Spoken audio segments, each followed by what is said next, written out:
Hello students, today we'll study a very important chapter from your class 11 syllabus. This is from your book Hornbill. In this particular video, we will cover the entire detailed explanation of it, and we will also cover the main theme of the chapter. Now this entire chapter is about the dream the narrator and his family had. They had a long-standing dream to duplicate the round-the-world voyage made 200 years ago by Captain James Cook. They wanted to cover 105,000 kilometers by sea in a span of 3 years. Now, the author and his wife spent 16 years of all their leisure time in improvising their seafaring skills in the British waters. They practiced for good 16 years before finally starting on their journey. They took a boat by the name of Wave Walker. It was a professionally built boat, 23 meters in length. The weight of the boat was 30 tons. It was made out of wood, and it was actually a beauty in itself. It was fitted and tested in all the roughest of waters for months before they started their journey. They set sail in the month of July in the year 1976, and who all went? The narrator, his wife Mary, his son Jonathan, who was 6 years old, and his daughter Suzanne, who was 7 years old at that point of time, and they started from a place called Plymouth in England. So the first leg of the journey passed quite pleasantly as their voyagers sailed down the west coast of Africa to Cape Town. So from England they reached Africa, and the first leg of journey was very peaceful. So then later on they knew that the weather is not going to be very easy, so they took on board 2 crewmen. They were professional sailors by the name of Larry Vigil, who was an American, and Herb Seigler, who was a Swiss. They set sail on the southern Indian Ocean on the world's roughest seas. So they encountered the first impending danger.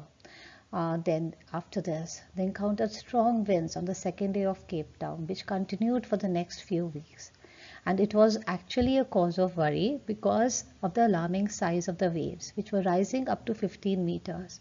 Now the normal height of a person is 1.5 meters, and the waves were 15-meter high. Can you imagine? 10 times your height. So it was reaching as high as the mast. The mast is the highest point of a ship. It is like the flag which is placed on a ship is known as the mast. So it is the highest point. So the waves were reaching the mast. They were so high. So finally they reached 3,500 kilometers east of Cape Town on December 25th. That is the Christmas. Finally they celebrated Christmas. They kept their spirits high despite deterioration in the weather conditions, and they had a quite positive bent of mind. On January 2, they started preparing for the worst. The waves had become huge, some of them reaching up to 30 meters high. The voyagers saw endless, enormous seas rolling towards them, screaming of the winds and the spray painful to the ears. They knew the next part of the journey will not be easy at all. So they started preparing for the worst. So what did they do? They slowed down the boat, they dropped the storm jib, lashed a heavy mooring rope in a loop across the stern. They double lashed everything, went through the life raft drill, whatever drill that the sailors practice in case there is any sort of a danger. So they got through that. They attached lifelines, they donned oilskins and life jackets. They wore the life jackets in case they are thrown into the water. They donned oilskins, means they oiled their bodies, because you know the sea water is very, very harmful to the skin. It has a lot of salt inside. So they applied oil all through their bodies. So what was exactly the disaster, and what was this aftermath? At about 6 p.m. the wind dropped. The sky became absolutely dark, followed by a growing roar. Author saw a gigantic wave, twice the height of other waves. That means it was about 30-meter high wave, appearing perfectly vertical. Tremendous explosion shook the deck, and a powerful flow of green and white water broke over the ship. So the entire water, the wave water, got inside the ship, and there was water all around in the ship. So the captain got injured. While he was doing it, his head smashed into the wheel. He flew overboard and sank below the waves. There his mouth started bleeding because a couple of his teeth got broken. He lost consciousness. He prepared himself for the approaching death. He thought that he was about to die. Providential escape for the author was there because he suddenly head popped out of the water. And Wave Walker was almost getting sunk. The mast became almost horizontal. The ship had almost overturned. Suddenly, another wave came in and the ship became altogether in a normal straight position all over again. The captain grabbed the guardrails and sailed through the air into Wave Walker's main boom. Badly injured with left rib cracks, teeth broken, mouth filled with blood, the captain kept his courage. He found the wheel, lined up the stern for the next wave and hung on. The deck smashed and the entire ship was full of water. Now, what strength the rest of the crew members showed. Crewmen Larry and Herb started pumping out water. They were continuously pumping out water because they knew that if we do not pump out water, the weight of the ship gets more than that of water, we will definitely sink. They were continually pumping out water from the ship. Now his wife Mary took control of the wheel. So she decided to take control of the wheel so that the author can see to the other details, whatever damage the wave had caused inside the ship. So the captain half swam, half crawled to his children's cabin. He was very worried, how is his children doing? So to inquire after their well-being. So with no time to worry about, the bumped head, there was a big bump on his daughter's head. So with no time to worry about the bumped head of his daughter, he struggled back on the deck, having found a hammer, screws and canvas. He settled to make necessary repairs to save the ship from sinking. He managed to stretch the canvas and secure waterproof hatch covers across the gaping holes. So there had become a lot of holes inside the ship. So because of that, water was coming inside from those holes. So he stretched the canvas. Now canvas is the kind of cloth which we use to prepare tents. So he took that cloth and covered the entire place with whatever the holes were with that cloth, so that no more water comes inside, because he was more worried that water should not be too much inside the ship. Now the water deflected over towards the side. So there were other problems which arose now. The hand pump started to block with the debris. So there were so many things floating around inside the ship, utensils, wooden furniture, etc. So they got stuck into the ship, and because of that the pump was not moving. The electric pump short circuited. So the water level was rising threateningly. So the captain used another electric pump kept under the chart room floor and connected it to the outpipe. He was trying to contact if there were any more ships around, but he got no replies to his mayday calls. So the mayday calls are the calls the ship sent to other ships to help them out if there is any ship around. So the daughter Sue was badly injured. His head was swollen. His eyes were enormously black. There was deep cut on the arm of the daughter. But she showed exemplary courage by not worrying the captain, who made desperate attempts for safety. She knew that if I worry my father, he will not be able to take care of the ship. So she kept calm. On January 3, conditions again became under control, but they were still critical. Tremendous leak was there somewhere below the waterline. The boat's main rib frames were nearly broken. Wave Walker would not hold together long enough to reach Australia. So they had initially planned to reach Australia from Africa. So they knew that we will not be able to reach Australia. So that was the main fear. So now January 4 and 5, the next 2 days were very critical.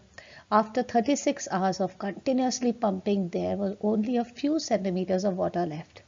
The crew had to keep pace with the water which was still coming in. They could not set any sail on the mast. They finally hoisted the storm jib and headed in the direction of the 2 islands which were close by. So they decided we have to stop the ship somewhere and get it repaired. So there were 2 islands close by. So they decided to move in the direction of those islands so that the ship can be repaired all over again. But Black clouds built up again at 4 p.m. The wind was back at 40 knots. That is the speed of the wind at there. The sea was getting continuously higher. Dawn of January 5th, the early morning of January 5th, the situation became desperate. Now, again, the captain's son also showed exemplary courage. Jonathan exhibited rare courage by saying, he came to his father and said, "We are not afraid of dying if we can all be together." Now, hearing your son say that I am not afraid to die if we are dying together, the author was really touched. He knew determination and courage revived in the captain to fight the sea. He decided, I'm going to fight the sea tooth and nail. So he decided to protect the weakened starboard side. The starboard side is the right side of the ship, which was badly damaged. So he decided, let me protect the starboard side. So finally on January 6th, so he saw a wave walker ride out of the storm and the wind slowly eased. The captain tried to get the reading on the sextant. In the chart room, he worked on the wind speeds, changes of course, drift and current in order to calculate their position. He checked and rechecked all the calculations despite all handicaps. Finally, he decided to land the ship at Isle Amsterdam, which was a French scientific base. But the main compass was lost and the spare one was not corrected for magnetic variations. So the captain calculated what is the exact way to reach the island. It was a small pinprick island, very small island, and finding them was a huge task. So depending on his calculation, he asked Larry to steer a course of 185 degrees at around 2 p.m. He expected to see the island at about 5 p.m. He said, if we are fine, if my calculations are fine, we'll reach by 5 p.m. Though he himself was not very sure at that point of time. He was too tired and he dozed off. He slept. Finally, he woke up at 6 p.m. He was disheartened. It's already 6. Oh my God, we missed those islands. He was disheartened that he had probably missed the island. Then his son John and daughter Sue then appeared and hugged him, calling him the best daddy and the best captain in the world, for they had finally found the island. The voyagers touched shore at Isle Amsterdam. Courage, conviction, and keen presence of mind, and above all the strength of the entire family, brought them successfully out of the ordeal, the entire ordeal. So, what is the main theme of the story? The story has a string of themes. First is the human nature of knowing and exploring the unknown and taking on challenges. The captain wanted to just replicate the journey. He knew that we are going to face many challenges. Secondly, the human instinct for survival. Despite all odds, we will fight and we will win. We will face all the challenges with conviction. The tenacious captain and his crew fight the raging storm tooth and nail and came out safely from the jaws of death. Thirdly is human bravery, grit, courage, and determination, which are exhibited even by little children Sue and Jonathan, besides their parents and Larry and Herb. Fourth is the element of luck. The captain's decision to take Larry and Herb proves very lucky for the role in vitally saving the ship. Had they not been continuously pumping, they would have definitely died. Luckily, a pinprick of island, Isle Amsterdam, is near enough for the ship to reach safely. Fifth, faith is one's optimism and sharp presence of mind. It is these qualities of the captain which are instrumental in the wave walker and his crew's survival. I hope you understood the story. If you like this video, please like, share or subscribe or comment. Thank you. Happy learning.